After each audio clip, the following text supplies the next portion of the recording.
മുകളിലോട്ട് കയറി വിളയിലോട്ടൊന്ന് ചെന്ന് നോക്കി ഒരു കുരങ്ങൻ മരത്തിൽ നിന്ന് വീണ് ചത്ത് കിടക്കുവാണ്. ഞാനിത് എന്താ പാടെന്ന് അറിയാൻ വേണ്ടി പോയപ്പോൾ ഒരു കുരങ്ങൻ വളരെ അവശനായിട്ട് കിടക്കുവാണ് ഗൈസ്. ഇങ്ങോട്ടൊക്കെയാണ് കിടക്കൊന്നും ഉണ്ടായിരുന്നില്ല. ഉമ്മച്ചി പറഞ്ഞത് കുറേ കുരങ്ങന്മാർ വന്ന് മരത്തിൻ്റെ മണ്ടയിൽ നിന്ന് അടികൂടി. അത് നേരെ ഒന്ന് തറയിലൊന്ന് അവിടെ ഒരു മരക്കുറ്റി ഉണ്ടായിരുന്നു, അതിലിടിച്ച് വീണു എന്നാണ് ഉമ്മ പറഞ്ഞത്. ഞാനത് കണ്ടില്ലായിരുന്നു. ഞാൻ കുറേ വിളിച്ചു, ഒരു വിധത്തിൽ എണീക്കുന്നില്ല. അവസാനം കുറച്ച് വെള്ളം കൊടുക്കാമെന്ന് കരുതി വെള്ളം കൊടുത്തു നോക്കി. വെള്ളം കൊടുത്തപ്പോൾ ആശാന് ജീവനുണ്ട്, മരിച്ചിട്ടില്ല.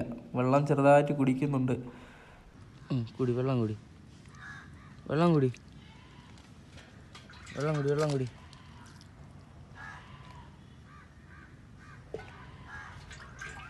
വെള്ളം കുടി എന്നറിഞ്ഞപ്പോൾ തന്നെ പിന്നെ ഫോറസ്റ്റ് ഓഫീസിൽ വിളിച്ച് പറഞ്ഞു, ഇങ്ങനെ ഒരു കുരങ്ങൻ വന്ന് വീണ് കിടക്കുവാണ്, അവശനാണെന്ന് പറഞ്ഞപ്പോൾ അവർ ലൊക്കേഷൻ ചോദിച്ചു. വാട്സപ്പിൽ ലൊക്കേഷൻ ഇട്ട് കൊടുത്തു. അവരപ്പോൾ തന്നെ ഒരു 2 മണിക്കൂറിനകത്ത് തന്നെ വന്ന്